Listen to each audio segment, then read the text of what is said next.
Blessing ടുഡേയിലേക്ക് എല്ലാവർക്കും സ്വാഗതം. എല്ലാവരും സന്തോഷമായിട്ടിരിക്കുന്നു എന്നാണ് ഞാൻ വിശ്വസിക്കുന്നത്. ഇന്നത്തെ ഈ പകൽ ഒരുപക്ഷെ രാത്രിയിലായിരിക്കാം. നിങ്ങൾ എവിടെ നിന്നാണ് ജോയിൻ ചെയ്തേക്കുന്നത് എന്ന് അറിയാൻ ഞങ്ങൾക്ക് വലിയ താല്പര്യമുണ്ട്. അപ്പോൾ തന്നെ നിങ്ങൾക്ക് ഈ ഒരു ബ്ലെസ്സിങ് ടുഡേയുടെ ഈ മോർണിംഗ് ഗ്ലോറി എന്ന് പറയുന്ന പ്രോഗ്രാം നിങ്ങളിൽ എത്ര പേർക്ക് ഇഷ്ടപ്പെട്ടിട്ടുണ്ട്, നിങ്ങളുടെ അഭിപ്രായങ്ങൾ, വിലയേറിയ നിർദ്ദേശങ്ങൾ ഒക്കെ അറിയാനായിട്ട് ഞങ്ങൾക്ക് താല്പര്യമുണ്ട്. ദയവായി കമൻറ്റ് ബോക്സിൽ കമൻറ്റ് ചെയ്യുക, അല്ലെങ്കിൽ നമ്മുടെ ബ്ലെസ്സിങ് ടുഡേയുടെ വാട്സപ്പ് നമ്പറിലേക്ക് ദയവായി നിങ്ങളുടെ കമൻസ് അയക്കുവാനായിട്ട് സ്നേഹപുരസ്സരം ഞാൻ ഓർപ്പിക്കുകയാണ്. ഇന്ന് നമ്മളെ കർത്താവ് ഒത്തിരി അനുഗ്രഹിക്കാനായിട്ട് പോകുകയാണ്. ചിലരുടെയൊക്കെ ജീവിതത്തിൽ എന്തൊക്കെയോ ഇങ്ങനെ മുറുകാതെ നിൽക്കുന്നത് പോലെ,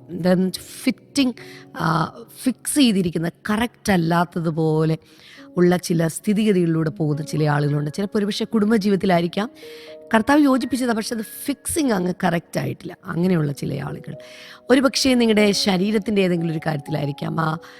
ഒരുപക്ഷെ ഒരു സർജറിയോ മറ്റോ കാര്യങ്ങളൊക്കെ നടത്തി അത് കറക്റ്റായിട്ട് ഫിക്സ് ആയിട്ടില്ല. അത്തരത്തിൽ ചില പ്രശ്നങ്ങൾ അനുഭവിക്കുന്ന ചില ആളുകൾ, ഇവരുടെയൊക്കെ ജീവിതത്തിൽ കർത്താവ് ഇന്നൊരു വലിയ വിടുതൽ നൽകാൻ പോകുകയാണ്. വിശ്വാസത്താൽ ഞാൻ നിങ്ങളെ നോക്കി പ്രവചിക്കുകയാണ്, വിളിച്ചു പറയുകയാണ്. ഇന്നത്തെ ദിവസം പരിശുദ്ധാത്മാവ് അത് ഫിക്സ് ചെയ്യുകയാണ്. ഒരു മനുഷ്യനും ഫിക്സ് ചെയ്യാൻ പറ്റാത്തിടത്ത്, ഒരു വൈദ്യശാസ്ത്രത്തിനും ഫിക്സ് ചെയ്യാൻ പറ്റാത്തിടത്ത് പരിശുദ്ധാത്മാവ് നിങ്ങൾക്ക് വേണ്ടി അത് ഫിക്സ് ചെയ്യുകയാണ്. കർത്താവ് നിങ്ങളെ അനുഗ്രഹിക്കട്ടെ. അപ്പോൾ തന്നെ ഇന്നത്തെ സ്പോൺസേഴ്സിന് വേണ്ടിയിട്ടാണ് നമ്മൾ പ്രാർത്ഥിക്കാൻ പോകുന്ന ഒരു കീ സ്പോൺസറാണ് ഇന്ന് നമുക്കുള്ളത്. ഒരു UK-യിൽ നിന്നൊരു വെൽവിഷനാണ്. Thank you sister. വെൽവിഷനും ഭർത്താവിന് UK-യിൽ സ്ഥിരമായിട്ട് ജോലി ലഭിക്കുവാൻ, ജോലി സ്ഥലങ്ങളിൽ ദൈവികമായ സമാധാനവും ദൈവിക അനുഗ്രഹവും ഉണ്ടാകുവാൻ ഞങ്ങളിപ്പോൾ ചേർന്ന് അനുഗ്രഹിച്ച് പ്രാർത്ഥിക്കുന്നു കർത്താവെ. അതോടൊപ്പം ആലപ്പുഴയിൽ നിന്ന് സിസ്റ്റർ റാണിയാണ്. Thank you sister Rani. May 25 കൊച്ചുമകൻ എലീഷ ജോയലിൻ്റെ 2ാമത്തെ ജന്മദിനമായിരുന്നു. Belated happy birthday Elisha. കർത്താവ് അനുഗ്രഹിക്കട്ടെ. കർത്താവ് മകൾ ടിനു ബൈജുവിന് HR പോസ്റ്റിൽ ജോലി ലഭിക്കാൻ ഞങ്ങൾ പ്രാർത്ഥിക്കുന്നു. മരുമകൻ ജോയലിന് ജോലി ലഭിക്കുവാൻ ഞങ്ങൾ പ്രാർത്ഥിക്കുന്നു. ഭവനത്തിൻ്റെ പണി പൂർത്തിയാകുവാൻ വേണ്ടി ഞങ്ങൾ പ്രാർത്ഥിക്കുന്നു കർത്താവ്. അടുത്തൊരു സ്പോൺസർ കൂടിയുള്ളത് വർക്കലയിൽ നിന്ന് സൽമ സന്തോഷാണ്. Thank you sister Salma. ഇന്ന് മകൻ ശ്രേയസിൻ്റെ 9ാമത്തെ ജന്മദിനമാണ്. Happy birthday Shreyas. കർത്താവ് ധാരാളമായി അനുഗ്രഹിക്കട്ടെ. കർത്താവ് ഞങ്ങൾ ഒരുമിച്ച് സൽമയുടെ ഇയർ ബാലൻസ് സൗഖ്യമാകുവാൻ, കർത്താവ് ആ ഇംബാലൻസുകൾ മാറുവാൻ ഞങ്ങൾ പ്രാർത്ഥിക്കുന്നു. അതോടൊപ്പം ഭർത്താവിന് സ്ഥിരമായിട്ട് ജോലി ലഭിക്കുവാൻ ഞങ്ങൾ പ്രാർത്ഥിക്കുന്നു. മൂത്ത മകൻ്റെ വിദ്യാഭ്യാസം അനുഗ്രഹിക്കപ്പെടുവാൻ ഞങ്ങൾ പ്രാർത്ഥിക്കുന്നു. കർത്താവെ, അങ്ങ് പ്രാർത്ഥന കേട്ടതിനായി നന്ദി പറയുന്നു, യേശുവിൻ്റെ നാമത്തിൽ തന്നെ. ആമേൻ, ആമേൻ. കർത്താവ് നിങ്ങളെ ധാരാളമായിട്ട് അനുഗ്രഹിക്കട്ടെ. അപ്പോൾ തന്നെ ഈ ആഴ്ചയിൽ ഈ എപ്പിസോഡുകളെല്ലാം തന്നെ വ്യത്യസ്തമായ രീതിയിലാണ് മുന്നിൽ വന്നുകൊണ്ടിരിക്കുന്നത്. ഫിലിപ്പിയ ലേഖന പഠനത്തിലൂടെയാണ് നമ്മൾ കടന്നു പോകുന്നത്. നിങ്ങളതിൻ്റെ വരികൾ ഓരോന്നും, മെസ്സേജുകൾ ഓരോന്നും, ഓരോ വാക്യങ്ങൾ സഹിതം നിങ്ങൾ എഴുതിയെടുക്കുന്നുണ്ട് എന്നാണ് ഞാൻ വിശ്വസിക്കുന്നത്. കർത്താവ് നിങ്ങളെല്ലാവരെയും ധാരാളമായി അനുഗ്രഹിക്കട്ടെ. വേഗത്തിൽ ഇന്നത്തെ നമ്മുടെ ശുശ്രൂഷയിലേക്ക്, വചനത്തിലേക്ക് നമുക്ക് പ്രവേശിക്കാം.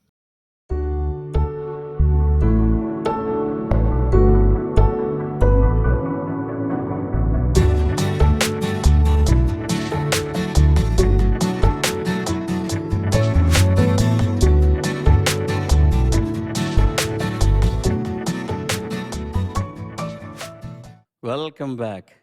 കഴിഞ്ഞ ആഴ്ചയിൽ ഫിലിപ്പിയ ലേഖന പഠനം നമ്മൾ സ്റ്റാർട്ട് ചെയ്തു. പശ്ചാത്തലം ആദ്യത്തെ 3 ദിവസങ്ങൾ നമ്മൾ കണ്ടു. അതിനുശേഷം 1-ാം അധ്യായത്തിൻ്റെ എനിക്ക് തോന്നുന്നു ആദ്യത്തെ 8 വചനങ്ങൾ നമ്മൾ ഓൾറെഡി കവർ ചെയ്ത് കഴിഞ്ഞു. എത്ര പേർക്ക് അനുഗ്രഹമാണ് എന്നറിഞ്ഞാൽ കൊള്ളാമെന്നുണ്ട്. എത്ര പേർ ഇത് മറ്റുള്ളവർക്ക് ഫോർവേഡ് ചെയ്തു, എത്ര പേർ കൃത്യമായി നോട്ട്സ് എഴുതി, എത്ര പേർ ഞാൻ പഠിപ്പിച്ചതിനേക്കാൾ കുറച്ചുകൂടി കൂടുതൽ പഠിക്കാൻ വേണ്ടി ഈ വചനം വായിച്ച് ധ്യാനിച്ചു, എത്ര പേർ ഫാമിലി പ്രെയറിൽ ഇത് ഡിസ്കസ് ചെയ്തു, എത്ര പേർ സെൽഫ് ഗ്രൂപ്പുകളിൽ ഇത് ഡിസ്കസ് ചെയ്തു. ഇതെല്ലാം ആവന്യൂസാണ്. നിങ്ങൾക്ക് ഇവിടെ ഇരുന്നുകൊണ്ട് ലോകത്തുള്ള ആരെയും പഠിപ്പിക്കാം. സൂം പ്ലാറ്റ്ഫോം ഉണ്ട്, വാട്സാപ്പ് ഉണ്ട്, എത്രയോ മാർഗങ്ങൾ ഇന്ന് നമുക്ക് അവൈലബിളാണ്. അതെല്ലാം നമ്മൾ ചെയ്യണം. ദൈവവചനം പഠിക്കുന്നതായിരിക്കണം നമ്മുടെ ജീവിതത്തിലെ വർക്കും ഹോബിയും പാഷനും എല്ലാം, പാസ്റ്റ് ടൈമും എല്ലാം.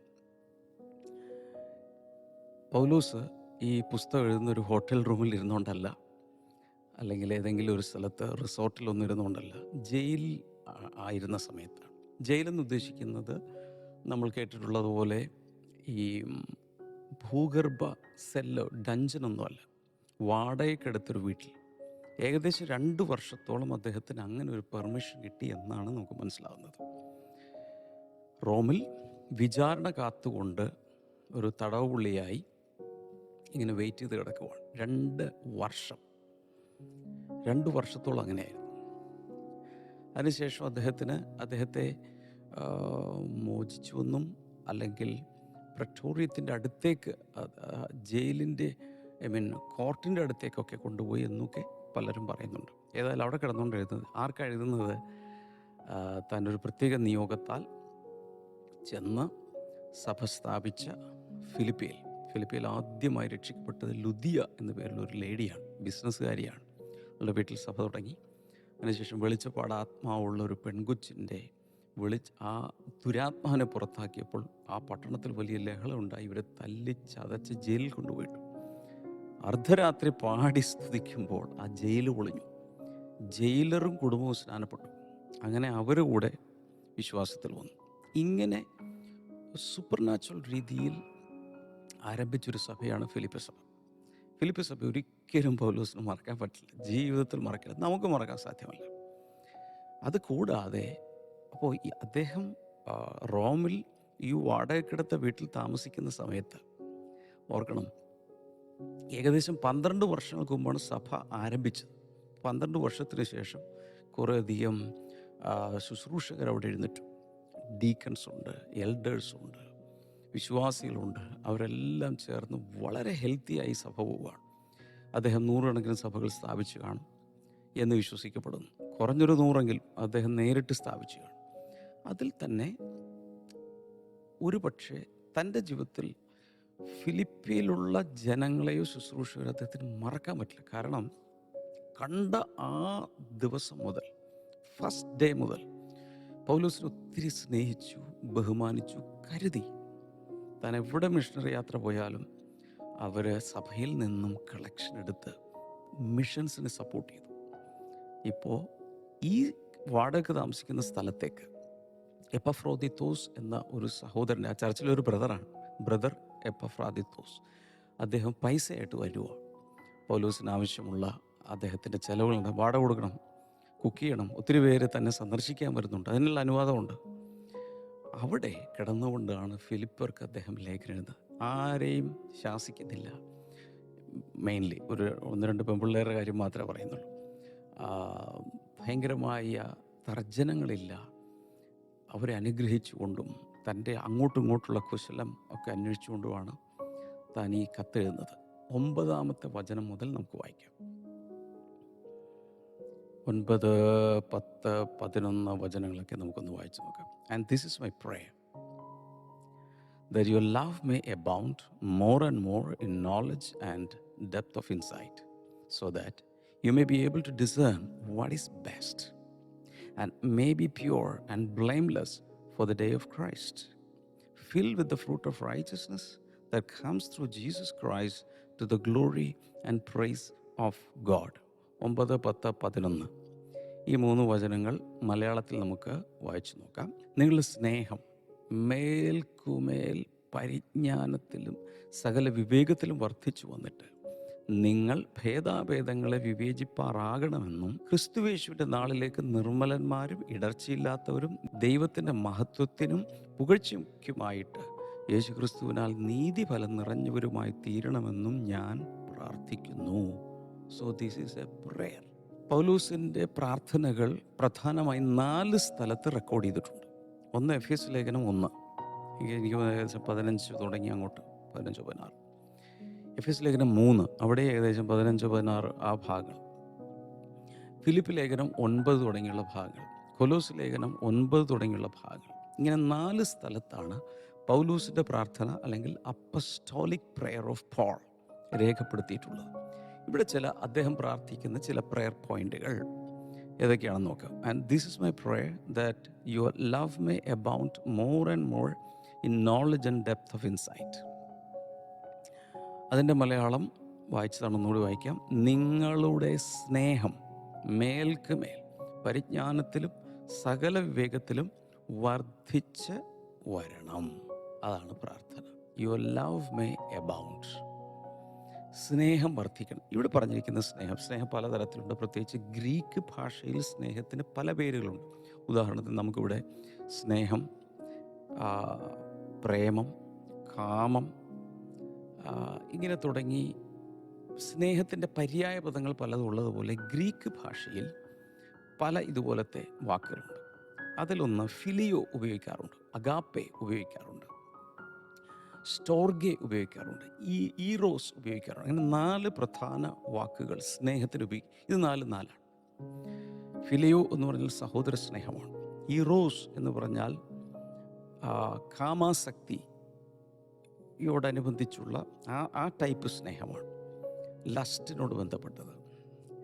പിന്നെ സ്റ്റോർഗെ എന്ന് പറയുന്നത് ഫ്രണ്ട്ഷിപ്പിലുള്ള ബ്രദേഴ്സ് തമ്മിലുള്ള സ്നേഹമാണ്. പിന്നെ ഞാൻ പറയുന്നതാണ് അഗാപ്പെ എന്ന് പറയുന്നത് ദൈവസ്നേഹമാണ്. That is spiritual love. അതാണ് ഇവിടെ പറയുന്നത്.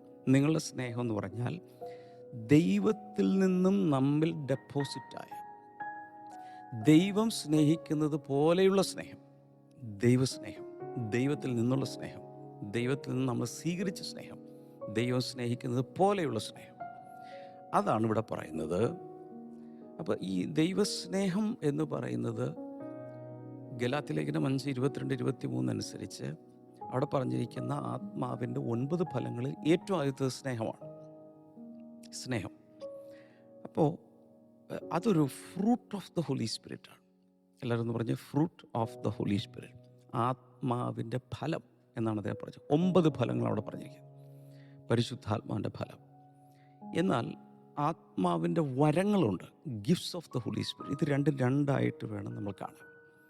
ഫ്രൂട്ട് ഓഫ് ദ ഹോളി സ്പിരിറ്റും ഉണ്ട്, ഗിഫ്റ്റ്സ് ഓഫ് ദ ഹോളി സ്പിരിറ്റും ഉണ്ട്. Gift of the holy spirit എന്ന് പറഞ്ഞാൽ specific abilities or empowerments given by the Holy Spirit to believers for the purpose of building up the church and serving others. പരിശുദ്ധാത്മാവ് സഭയെ പണിതെടുക്കാൻ വേണ്ടി, മറ്റുള്ളവരെ സേവിക്കാൻ വേണ്ടി പ്രത്യേകമായി നമുക്ക് നൽകുന്ന ചില പ്രത്യേക കഴിവുകൾ. ഉദാഹരണത്തിന് പ്രവചനവരം, പ്രാർത്ഥിച്ചാൽ രോഗികൾ സൗഖ്യമാകുന്നു, വിശ്വാസത്തിൻ്റെ വരം, ഭാഷകൾ സംസാരിക്കാനുള്ള വരം, ഭാഷകളെ വ്യാഖ്യാനിക്കാനുള്ള വരം. സോ ഇങ്ങനെ അവിടെയും ഒരു 9 ആ ഒരു ക്ലസ്റ്ററായിട്ട് പറഞ്ഞിട്ടുണ്ട്. പക്ഷേ എല്ലാം കൂടി ചേർത്ത് ഏകദേശം 27 നമുക്ക് പിക്ക് ചെയ്തെടുക്കാൻ പറ്റും ബൈബിളിൻ്റെ പല ഭാഗങ്ങളിൽ നിന്ന്. ഇതാണ് ആത്മാവിൻ്റെ വരം. എപ്പോഴും ആളുകൾ അട്രാക്റ്റഡ് ആകുന്നത് ഈ വരത്തിലേക്കാണ്. പ്രവചനമുള്ള ഒരാളെ എല്ലാവർക്കും ആവശ്യമാണ്, അല്ലെങ്കിൽ അന്യഭാഷകൾ വ്യാഖ്യാനിക്കുന്ന ഒരാൾ, അല്ലെങ്കിൽ രോഗസൗഖ്യം നടക്കുന്ന ഒരാളുണ്ടെങ്കിൽ ആളുകൾ ഓടിച്ചെല്ലും. അത് പക്ഷേ ഈ വരങ്ങളെല്ലാം നമുക്കുള്ളതല്ല. എനിക്ക് ഏതെങ്കിലും വരം കിട്ടിയാൽ അത് മറ്റുള്ളവരെ സെർവ് ചെയ്യാനുള്ളതാണ്, സഭയെ പണിയാനുള്ളതാണ്. എന്നാൽ fruit of the holy spirit എന്ന് പറയുന്നത് വേറൊന്നാണ്.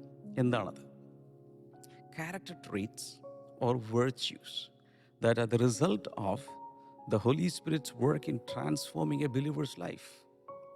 ഒരു വിശ്വാസിയുടെ ജീവിതത്തെ രൂപാന്തരപ്പെടുത്താൻ വേണ്ടി പരിശുദ്ധാത്മാവ് നമുക്ക് നൽകുന്ന, ഇനിയാണ് ബുദ്ധിമുട്ട് പറയാൻ, ക്യാരക്ടർ ട്രെയ്റ്റ്സ്, സ്വഭാവ സവിശേഷതകൾ. നമ്മുടെ സ്വഭാവത്തിൽ മാറ്റമുണ്ടാകുന്ന, സ്വഭാവത്തിൽ നന്മകളുണ്ടാകുന്ന ഒന്നാണ് ആത്മാവിൻ്റെ ഫലം എന്ന് പറയുന്നത്. അതിൽ love is a fruit of the holy spirit. ഈ പറഞ്ഞ സ്നേഹം, നിങ്ങൾക്ക് സ്നേഹം ഉണ്ടാകണമെന്നാണ് അദ്ദേഹത്തിൻ്റെ പ്രാർത്ഥന. And this is number 1. എവിടെ ചെന്ന് നോക്കിയാലും ഇതാണ് നമ്പർ 1. ഉദാഹരണത്തിന് 1 കൊരിന്ത്യർ 13:13 പൗലോസ് വിശ്വാസ പ്രത്യാശ സ്നേഹം ഇതിനെക്കുറിച്ച് പറയുന്നുണ്ട്. അതിൽ വലുത് സ്നേഹമാണെന്ന് പറയുന്നുണ്ട്. അതുകൊണ്ട് ഇവിടെയും അദ്ദേഹം ഈ fruit of the holy spirit അവിടെ നമ്പർ 1 ആയിട്ട് കൊടുത്തിരിക്കുന്ന ഇതാണ്. ഓക്കെ, പക്ഷേ ഈ ഗിഫ്റ്റ്സും ഫ്രൂട്ടും തമ്മിലുള്ള വ്യത്യാസം എന്താണ്? ദൈവം അനുവദിച്ചാൽ എപ്പോഴെങ്കിലുമൊക്കെ ആയിട്ട് നമുക്ക് ഈ ഫ്രൂട്ട് ഓഫ് ദ ഹോളി സ്പിരിറ്റിൻ്റെ ഒരു പഠനം ചെയ്യണമെന്ന് എനിക്കൊരു ആഗ്രഹമുണ്ട്. ഞാനതിനെക്കുറിച്ച് ഇപ്പോൾ പഠിച്ചുകൊണ്ടിരിക്കുകയാണ്. കൂടുതൽ അതെങ്ങനെയാണ് വിശദീകരിക്കേണ്ടത് എന്നുള്ളത്. ചിലപ്പോൾ മോർണിംഗ് ഗ്ലോറിയിലായിരിക്കും, അല്ലെങ്കിൽ സൺഡേ സർവീസിലായിരിക്കും, ഏതെങ്കിലും ഒരു പ്ലാറ്റ്ഫോമിൽ അത് ചെയ്യണം എന്നാഗ്രഹിക്കുന്നു. അപ്പോൾ ഈ ഫ്രൂട്ട് ഓഫ് ദ ഹോളി സ്പിരിറ്റിലെ ഏറ്റവും നമ്പർ 1 ആണ് സ്നേഹം. അപ്പോൾ ഡിഫറൻസ് ആണ് പറയാൻ പോകുന്നത്, വരങ്ങളും ഫലവും തമ്മിലുള്ള വ്യത്യാസം. വരങ്ങൾ എന്ന് പറയുന്നത് gifts are given as A free gift, അല്ലേ? സൗജന്യമായിട്ട് കർത്താവ് നമ്മുടെ കയ്യിലേക്ക്, അതിന് ബില്ലില്ല, ഒന്നും പേ ചെയ്യേണ്ട ആവശ്യമില്ല, ഒന്നും വില മുടക്കേണ്ട ആവശ്യമില്ല, ഫ്രീ ആയിട്ട് കിട്ടുന്നതാണ് ഗിഫ്റ്റ്. എന്നാൽ ഫ്രൂട്ട് എന്ന് പറയുന്നത് എപ്പോഴും നമ്മൾ ഓർക്കണം, ഫ്രൂട്ട് ഈസ് കൾട്ടിവേറ്റഡ്. ഫലം നമ്മൾ കൃഷി ചെയ്ത് വളർത്തി വലുതാക്കി ഉണ്ടാക്കിയെടുക്കണം, ഈൽഡ് ചെയ്യിപ്പിക്കണം. അപ്പോൾ വരങ്ങൾ ദാനമായി ലഭിക്കുന്നതാണ്, വരദാനമാണ്. എന്നാൽ ആത്മാവിൻ്റെ ഫലം കൃഷി ചെയ്തുണ്ടാക്കണം, കൾട്ടിവേറ്റ് ചെയ്യണം, അല്ലെങ്കിൽ വളർത്തിയെടുക്കണം. ഈ വ്യത്യാസം ഒന്ന് ടൈപ്പ് ചെയ്തിടുക, കമൻറ്റ് സെക്ഷനിലൊക്കെ ഒന്ന് ടൈപ്പ് ചെയ്തിടാമോ? ഒത്തിരി പേര് ഈ വ്യത്യാസം ഒന്ന് മനസ്സിലാക്കട്ടെ. ആ fruit may be given in A seed form in the beginning. ഒരുപക്ഷെ ആദ്യം ഒരു ഫ്രൂട്ട്, ആത്മാവിൻ്റെ ഫലം നമ്മിലേക്ക് വരുന്നൊരു സീഡ് ഫോമിലായിരിക്കും. ആപ്പിളാണ് വേണ്ടത്, പക്ഷേ ആപ്പിളിൻ്റെ വിത്ത് പോലെ ചെറിയ ഒന്നായിരിക്കും നമ്മുടെ അകത്ത് വരുന്നത്. അതിനി നമ്മൾ വളർത്തിയെടുക്കണം, പരിശുദ്ധാത്മാവിൻ്റെ സഹായത്തോടുകൂടി വളർത്തിയെടുക്കണം. അത് വർദ്ധിച്ച് പെരുകണം. നിങ്ങളിലുള്ള സ്നേഹം, നിങ്ങളുടെ സ്നേഹം മേൽക്കുമേൽ. കഴിഞ്ഞ വർഷം നിങ്ങൾ ക്യാരി ചെയ്ത ദൈവസ്നേഹം അല്ല ഈ വർഷം ക്യാരി ചെയ്യേണ്ടത്, അതിനേക്കാൾ ഡിഗ്രി കൂടണം, മേൽക്കുമേൽ വർദ്ധിച്ചു വരണം. This love comes through revelational knowledge of God. ദൈവത്തെക്കുറിച്ചുള്ള, വചനത്തെക്കുറിച്ചൊക്കെയുമുള്ള വെളിപാടിൽ നിന്നുള്ളൊരു പരിജ്ഞാനത്തിൽ നിന്നാണ് ഈ സ്നേഹം വികസിച്ചു വരുന്നത്. പരിശുദ്ധാത്മാവ് നമ്മുടെ ഉള്ളിൽ വന്നപ്പോൾ തന്നെ ദൈവസ്നേഹം നമ്മുടെ ഉള്ളിൽ വന്നു. കാരണം പരിശുദ്ധാത്മാവിലെല്ലാം ഉണ്ട്.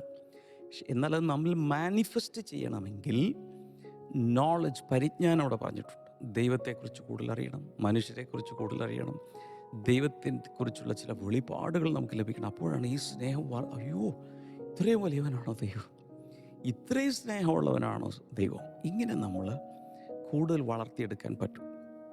This agape love is God's love, affection, then spiritual love. ഇതൊരു ആത്മീയ സ്നേഹമാണ്, നമ്മുടെ ശരീരത്തിൽ നിന്ന് വരുന്ന, മനസ്സിൽ നിന്ന് വരുന്ന ഒരു സ്നേഹമല്ല agape love. This is spiritual love. ഇനി when you have this love, you can even love the detestable people. നമുക്ക് സ്നേഹിക്കാൻ ഒട്ടും പറ്റാത്ത തരത്തിലുള്ള ചില മനുഷ്യരുണ്ട്. അവരെപ്പോലും സ്നേഹിക്കാൻ ഈ സ്നേഹം നമ്മുടെ അകത്ത് വന്നാൽ സാധിക്കും. So loving the unlovable. ഒട്ടും സ്നേഹിക്കാൻ നമുക്ക് പറ്റാത്ത ആളുകൾ, അവരെപ്പോലും സ്നേഹിക്കണമെങ്കിൽ ദൈവസ്നേഹത്തിനെ പറ്റൂ. കാരണം നാം ശത്രുക്കളായിരിക്കുമ്പോൾ, നാം ദൈവവുമായി ബന്ധമില്ലാതെ നടന്നപ്പോൾ തന്നെ അവൻ നമ്മെ സ്നേഹിച്ചു. നമ്മൾ ദൈവത്തെ കുറച്ചൊക്കെ അറിയാൻ തുടങ്ങിയപ്പോഴാണ് തിരിച്ച് സ്നേഹിക്കാൻ തുടങ്ങി, അല്ലെങ്കിൽ രക്ഷിക്കപ്പെട്ട ശേഷമാണ്. അതിനു മുമ്പൊന്നും നമുക്ക് ദൈവത്തെക്കുറിച്ച് അറിവില്ല. ഈ സ്നേഹിക്കാൻ പറ്റാത്തവരെ സ്നേഹിക്കുക എന്ന് പറഞ്ഞപ്പോൾ ഞാൻ ഓർക്കുകയായിരുന്നു, നമ്മുടെ വർഷങ്ങൾക്ക് മുമ്പ് നമ്മുടെ ഓർഫനേജ്, ഏകദേശം 20 വർഷത്തോളം നമ്മൾ ഓർഫനേജ് നടത്തുമായിരുന്നു. ആ സമയത്ത് ആദ്യമായി നമ്മൾ ആ പ്ലോട്ടെല്ലാം വാങ്ങി ഒരു വളരെ അകത്തോട്ടുള്ളൊരു സ്ഥലത്താണ്. ഇന്ന് അവിടെ ലിയ ക്യാമ്പസ് സ്ഥിതി ചെയ്യുന്നു. ആ സ്ഥലത്തിൻ്റെ കാര്യം ആദ്യമായി വാങ്ങി. അവിടെ ഒരു വല്ലാത്തൊരു കോളനിയാണ്. നമ്മളത് വാങ്ങിയ ശേഷം അവിടെ പല പണികളൊക്കെ ആരംഭിച്ച സമയത്ത് ലോറിയിലൊക്കെ ഇഷ്ടിക, സിമൻ്റ്, മണലൊക്കെ ഇറക്കി വെക്കുന്ന സമയത്ത് ഈ കോളനിയിലുള്ള ആളുകൾ, കാരണം അതുവരെ അതിങ്ങനെ ആരും നോക്കാതെ കിടന്നിരുന്നതായതുകൊണ്ട് അവിടുത്തെ സാധനങ്ങളെല്ലാം, ജാതിക്കായ സാധനങ്ങളെല്ലാം ആളുകളാണ് ചുറ്റുമുള്ളവരാ പറിച്ചുകൊണ്ട് പോയിരുന്നത്. എന്നാൽ നമ്മളത് വാങ്ങി അവിടെ ഓർഫനേജ് ബിൽഡിങ്ങൊക്കെ പണിയാൻ തുടങ്ങുന്ന സമയത്ത് അവരതുവരെ അനുഭവിച്ചുകൊണ്ടിരുന്ന അവർക്ക് നഷ്ടമാകുമെന്നുള്ള ബോധ്യം വന്നപ്പോൾ പ്രതികാര ബുദ്ധി വന്നിട്ട് അവർ ഈ കല്ലുകളും ഇഷ്ടിയെല്ലാം ചാക്കിലെടുത്ത് അവർ കൊണ്ടുപോകാൻ തുടങ്ങി നമ്മളില്ലാത്ത സമയത്ത്. മാത്രമല്ല ഇവിടെ എല്ലുപൊടി ഫാക്ടറി വരുന്നു എന്ന് പറഞ്ഞുകൊണ്ട് അവിടെ എല്ലാം പറഞ്ഞു വരുത്തി. പക്ഷെ ദൈവകൃപയിൽ ആ കോളനിക്കാരെയൊക്കെ സ്നേഹിക്കാനും അവരിൽ പലർക്കും പല സഹായങ്ങൾ കൊടുക്കാനും ഉദ്ഘാടന സമിതി ഇവരെയൊക്കെ വിളിക്കാനും വർഷങ്ങൾക്ക് ശേഷവും അവരുമായിട്ട് നല്ല ഇതിൽ പോകാനും കർത്താവ് നമ്മളെ സഹായിച്ചു. കർത്താവിനെ ശത്രുക്കളെ പോലും സ്നേഹിച്ചേ പറ്റൂ. ഇതൊക്കെ ആദ്യം വളരെ ബുദ്ധിമുട്ടാണ് നമ്മെ സംബന്ധിച്ചിടത്തോളം. എന്നാൽ പതുക്കെ പതുക്കെ നമുക്കിത് വളർത്തിയെടുക്കണം. ഞങ്ങളുടെ വീട് പണി ആരംഭിച്ച സമയത്ത് ഇതുപോലെ തന്നെ ഒരു ഇൻറ്റീരിയർ സ്ഥലമാണ്, ഒരു കപ്പത്തോട്ടമായിരുന്നു. ചെതലെല്ലാം പിടിച്ച് കിടന്നിരുന്നൊരു പ്ലോട്ടാണ് ഞങ്ങൾ വാങ്ങിയത്. അപ്പം അവിടെ ഇതുപോലെ വീട് പണി തുടങ്ങിയ സമയത്ത് അയൽപക്കങ്ങളിൽ നിന്നൊക്കെ എതിർപ്പുകൾ വരാൻ തുടങ്ങി. കാരണം എല്ലാവരും വിറക് പൊറുക്കുകയും എല്ലാവർക്കും കയറി ഇറങ്ങാവുന്നൊരു പ്ലോട്ട് നമ്മൾ വാങ്ങിച്ചു കഴിഞ്ഞപ്പോൾ അവരുടെ സൗകര്യം പോകുന്നത് പോലെ എവിടെ നിന്നൊക്കെയോ വരുത്തന്മാർ വരുന്നു എന്നൊക്കെ എന്നുള്ള ചിന്ത കൊണ്ടായിരിക്കാം ഭയങ്കരമായ എതിർപ്പ് പണി തുടങ്ങിയ സമയത്ത്. മുനിസിപ്പാലിറ്റിയിൽ കംപ്ലയിൻറ്റ് കൊടുക്കുന്നു, മുനിസിപ്പാലിറ്റി പോയി ധർണയിരിക്കുന്നു, ഇത് കന്യാസ്ത്രീ മഠം വരികയാണെന്ന് പറയുന്നു, ആരാധനാലയം വരികയാണെന്ന് പറയുന്നു, ഇവിടെ പ്രാർത്ഥന നടത്തിയ ആളുകളെല്ലാം ഞങ്ങൾക്ക് ശല്യമാകും, ഇതൊക്കെ പറഞ്ഞുകൊണ്ട് കംപ്ലയിൻറ്റ് മുനിസിപ്പാലിറ്റിയിലെല്ലാം കൊടുത്തു. അങ്ങനെ മാസങ്ങൾ പണി നടക്കാതെ ഒത്തിരി കഷ്ടപ്പെട്ടു. പക്ഷേ ദൈവകൃപയാൽ അവരെയൊക്കെ ഉള്ളിൽ നിന്ന് സ്നേഹിക്കാനും പല രീതിയിൽ സഹായിക്കാൻ, ആ ചുറ്റുപാടുമൊക്കെ പലർക്ക് മേൽക്കൂരയിട്ട് കൊടുക്കുക, ചില വീടുകൾ പണിയാൻ ഹെൽപ്പ് ചെയ്യുക, ഇതെല്ലാം ചെയ്യാൻ കർത്താവ് സഹായിച്ചു. പണ്ട് കാലത്താണെങ്കിൽ എനിക്കിത് പറ്റുമെന്ന് എനിക്ക് തോന്നുന്നില്ല. ദൈവസ്നേഹം നമ്മിൽ ഓപ്പറേറ്റ് ചെയ്യുമ്പോൾ മാത്രമേ സ്നേഹിക്കാൻ പറ്റാത്തവരെ സ്നേഹിക്കാൻ നമുക്ക് സാധിക്കും. ഇപ്പോഴും ഞാനതിലെല്ലാം പൂർണ്ണനായി എന്നൊന്നുമല്ല പറയുന്നത്. I am still growing. കാരണം ഫലം എന്താ ചെയ്യേണ്ടത്? വളർത്തിയെടുക്കുകയാണ് ചെയ്യേണ്ടത്. 10-ാമത്തെ വചനം വേഗത്തിൽ. നിങ്ങൾ ഭേദാഭേദങ്ങളെ വിവേചിപ്പാറാകണമെന്നും ക്രിസ്തുയേശുവിൻ്റെ നാളിലേക്ക് നിർമ്മലന്മാരും ഇടർച്ചയില്ലാത്തവരും ദൈവത്തിൻ്റെ മഹത്വത്തിനും പുകഴ്ചയ്ക്കുമായിട്ട് ക്രിസ്തുയേശുവിനാൽ നീതിഫലം നിറഞ്ഞവരുമായി തീരണമെന്ന് ഞാൻ പ്രാർത്ഥിക്കുന്നു. അപ്പോൾ അടുത്തത് വിവേചനവരത്തിന് വേണ്ടി പ്രാർത്ഥിക്കുക. നിങ്ങൾ ചുമ്മാ അങ്ങ് ജീവിച്ചാൽ പോരാ, വിവേചിക്കണം. എന്ന് വെച്ചാൽ we need to have the ability to discern things in life. ജീവിതത്തിൻ്റെ മുമ്പിൽ വരുന്ന എന്തും, ഒരു ജോലി വന്നാൽ, ഒരു പെൺകുട്ടി വന്നാൽ, ഇത് തന്നെയാണോ ജോലി, ഇവിടെയാണോ ഞാൻ സുവിശേഷ വേല ചെയ്യേണ്ടത്, ഇത് വിവേചിക്കാൻ. ഇത് ദൈവത്തിൽ നിന്നാണോ അല്ലെങ്കിൽ മനുഷ്യനിൽ നിന്നാണോ? ഒരുപക്ഷെ ആദ്യ മനുഷ്യനും ഭാര്യയും ഹൗവ പരാജയപ്പെട്ടത് അവിടെയാണ്. വിവേചിക്കാൻ കഴിഞ്ഞില്ല. ഇതാരുടെ ശബ്ദമാണ്? ഇത് സർപ്പത്തിൻ്റെ ശബ്ദമാണ്. ഇത് സർപ്പമാണ്, ഇത് ദൈവമല്ല. അതിനെ വിവേചിക്കാൻ കഴിയാതിരുന്നത് കൊണ്ടാണ് മനുഷ്യകുലം പാപത്തിൽ വീണത്. ശരിയല്ലേ ഞാൻ പറയുന്നത്? അപ്പോൾ ആദ്യത്തെ ഓഫർ, സർപ്പൻ സ്റ്റോക്ക്, ആദ്യത്തെ സ്കാം ഒരു ഓഫർ ചെയ്യുകയാണ്. പക്ഷെ അത് വിവേചിച്ചിരുന്നെങ്കിൽ ആ പാമ്പിനെ അങ്ങ് തല്ലി കൊന്നേനെ. കഴിഞ്ഞ ഏതൊരു ഹാർട്ടിൽ ഞാനത് പറഞ്ഞു. അവർക്ക് പറ്റിയ തെറ്റ്, ആ പാമ്പിനെ അങ്ങ് തല്ലി കൊന്നാൽ മതിയായിരുന്നു. നമ്മളാരും ഇത്രയും പെടില്ലായിരുന്നു. ഓക്കെ, ഇനി പ്യൂർ ആൻഡ് ബ്ലെയിംലെസ്. നിങ്ങൾ അവൻ്റെ വരവിൻ്റെ നാളിൽ വളരെ വിശുദ്ധരും നിഷ്കളങ്കരുമായി തീരണം. So we are going through A sanctification process. ഈ വചനമൊക്കെ നിരന്തരമായി ഡെയിലി നിങ്ങൾ മോർണിംഗ് ഗ്ലോറി കേൾക്കുമ്പോൾ ഈ വചനങ്ങൾ കേട്ട് നിങ്ങൾ പോലും അറിയാതെ, നമ്മൾ പോലും അറിയാതെ നമ്മുടെ അകത്ത് വിശുദ്ധി വളർന്നുകൊണ്ടിരിക്കുക. അല്ലെന്ന് തോന്നും, പക്ഷേ ആണ്. നമ്മൾ അറിയുന്നില്ല. വചനങ്ങളാൽ നമ്മൾ ശുദ്ധീകരിക്കപ്പെടുകയാണ്. അപ്പോൾ ഇവിടെ സ്നേഹത്തെക്കുറിച്ചും പരിജ്ഞാനത്തെക്കുറിച്ചും പറയുന്നുണ്ട്. എന്ന് വെച്ചാൽ സ്നേഹത്തെക്കുറിച്ചും പറയുന്നുണ്ട്, അറിവിനെക്കുറിച്ചും പറയും. ഇത് രണ്ടും ആവശ്യമാണ്. ഇത് രണ്ടും ഉണ്ടെങ്കിൽ നമുക്ക് മുന്നിലേക്ക് പോകാൻ പറ്റും. അതിന് കാരണം, ഉദാഹരണത്തിന് ഒരു സർജൻ, ശസ്ത്രക്രിയാ വിദഗ്ധനാണ്. അദ്ദേഹത്തിന് ഭയങ്കര സ്നേഹമാണ്. ആരോട്? ആളുകളോട് ഭയങ്കര സ്നേഹമാണ്. അതുകൊണ്ട് അദ്ദേഹം ഒരാളെയും സർജറി ചെയ്യില്ല. അയ്യോ, അവർക്ക് വേദനിക്കില്ലേ, തുന്നിക്കെട്ടണ്ടേ, എത്ര നാളിത് വെച്ചുകൊണ്ട് നടക്കണം, വേണ്ട എന്ന് പറഞ്ഞാൽ അതിൻ്റെ അർത്ഥം എന്താണ്? ആ മനുഷ്യൻ്റെ സ്നേഹം അറിവില്ലായ്മ നിമിത്തം,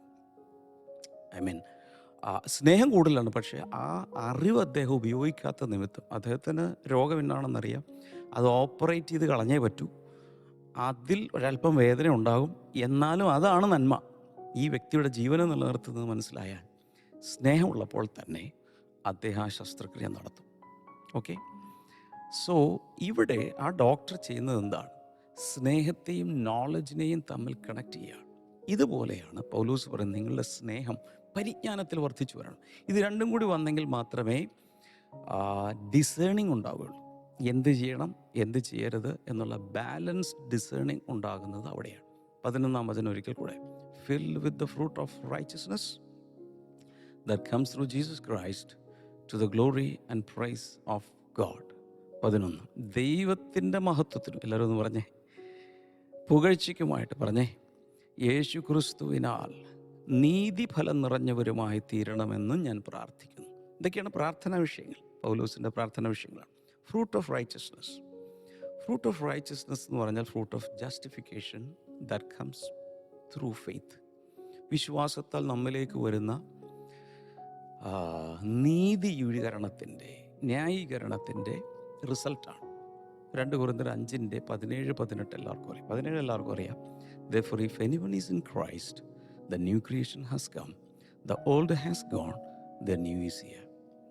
ഒരുവൻ ക്രിസ്തുവിലായാൽ അവൻ പുതിയ സൃഷ്ടിയാകുന്നു, പഴയത് കഴിഞ്ഞു പോയിരിക്കുന്നു, പുതിയത് വരുന്നു. അതിനുശേഷം all this is from God, who reconciled us to himself through Christ and gave us the ministry of reconciliation.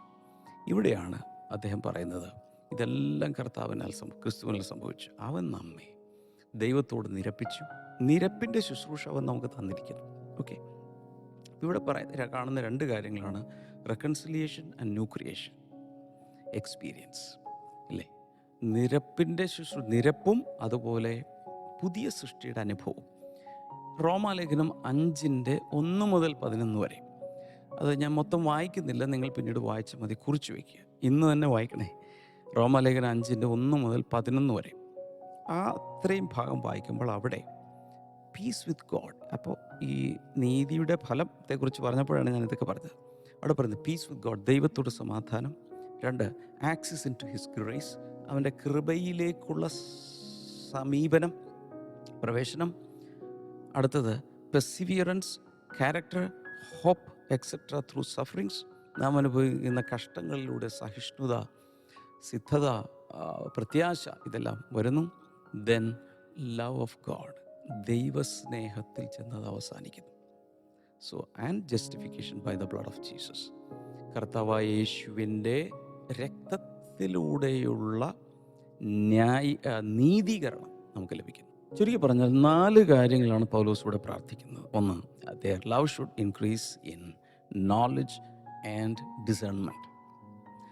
അവരുടെ സ്നേഹം പരിജ്ഞാനത്തിലും അതുപോലെ വിവേചനത്തിലും വളരണം. ഇപ്പം സ്നേഹം മാത്രം കൊണ്ട് ഒത്തിരി പേര് മണ്ടത്തരങ്ങൾ കാണിക്കും. ഒത്തിരി പേരെ സ്നേഹിച്ച് അവരെ കറക്റ്റ് ചെയ്യില്ല, ഇങ്ങനെയൊക്കെയുള്ള കാര്യങ്ങൾ. ഇപ്പോൾ കറക്ഷൻ ആർക്കും ഇഷ്ടമല്ല. ഞാനിപ്പോൾ കറക്റ്റ് ചെയ്താൽ ആർക്കും ഇഷ്ടമല്ല. നല്ല വാക്ക് കേൾക്കാൻ എല്ലാവർക്കും ആഗ്രഹമുള്ളൂ. അപ്രീസിയേഷൻ, അനുമോദനം, ഇതൊക്കെ കേൾക്കാനാണ് എല്ലാവർക്കും ഇഷ്ടമുള്ളത്. എനിക്കും അങ്ങനെ തന്നെയാണ്. പക്ഷേ ശാസന കൂടി വരുമ്പോൾ മാത്രമാണ്, കറക്ഷൻ കൂടി വരുമ്പോൾ മാത്രമാണ് അതിൻ്റെ ബാലൻസ് ആകുള്ളൂ. അത് ഞാൻ നേരത്തെ പറഞ്ഞ ഒരു ഡോക്ടർ, സർജൻ, രോഗികളോടൊക്കെ ഭയങ്കര സ്നേഹം. അതുകൊണ്ട് ആർക്കും കുഴപ്പമില്ല, ദൈവം ശരിയാക്കിക്കോളും, നിങ്ങളെല്ലാം റെഡി ആയിക്കോളും എന്നൊക്കെ പറഞ്ഞ് അങ്ങ് വിട്ടാൽ സർജറി ചെയ്യുന്നില്ല. അത് പെയിൻഫുൾ ആയിരിക്കാം, പക്ഷെ അതിലാണ് വിടുതൽ. ഇതുപോലെ നമ്മൾ സ്നേഹിക്കുമ്പോൾ തന്നെ ചിലത് കറക്റ്റ് ചെയ്യാനും മെൻറ്റർ ചെയ്യാനും കോഴ്സ് കറക്ഷൻസ് കൊടുക്കാനും നമുക്ക് സാധിക്കണം. അടുത്തത്, they should be able to discern what is best in life. അവർക്ക് ഭേദാഭേദങ്ങളെ വിവേചിക്കാനുള്ള കഴിവ്, അതിന് വേണ്ടിയിട്ടാണ് അദ്ദേഹം പ്രാർത്ഥിക്കുന്നത്.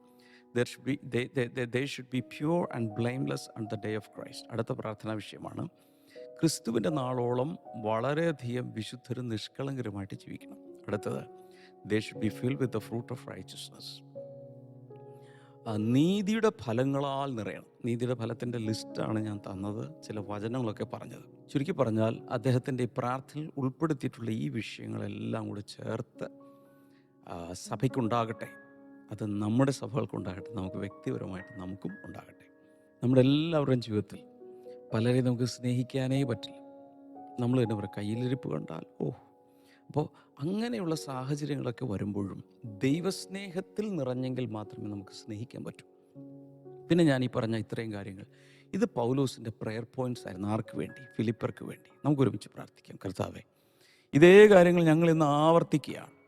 ഇതെല്ലാം ഞങ്ങൾക്കും വേണം, ഞങ്ങളുടെ സഭകൾക്ക് വേണം, വ്യക്തിപരമായി ഞങ്ങൾക്ക് വേണം. പ്രത്യേകിച്ച് സ്നേഹിക്കാൻ ഒട്ടും പറ്റാത്ത ചില ക്യാരക്ടേഴ്സിനെ പോലും സ്നേഹിക്കുവാൻ, ദൈവം സ്നേഹിച്ച പോലെ സ്നേഹിക്കാൻ, ഞങ്ങളതിലേക്ക് വളരാൻ, ആ ഫ്രൂട്ട്, ആ സ്നേഹം ഞങ്ങൾ വർദ്ധിക്കട്ടെ. അതോടൊപ്പം പരിജ്ഞാനവും നീതിയുടെ ഫലങ്ങളും എല്ലാം ഞങ്ങൾ നിറയട്ടെ. വിശുദ്ധരും നിഷ്കളങ്കരുമായ കർത്താവിൻ്റെ വരവിൽ കാണപ്പെടാൻ ഞങ്ങളെ സഹായിക്കണമേ. 2 കൈകൾ നീട്ടിപ്പിടിക്കുക.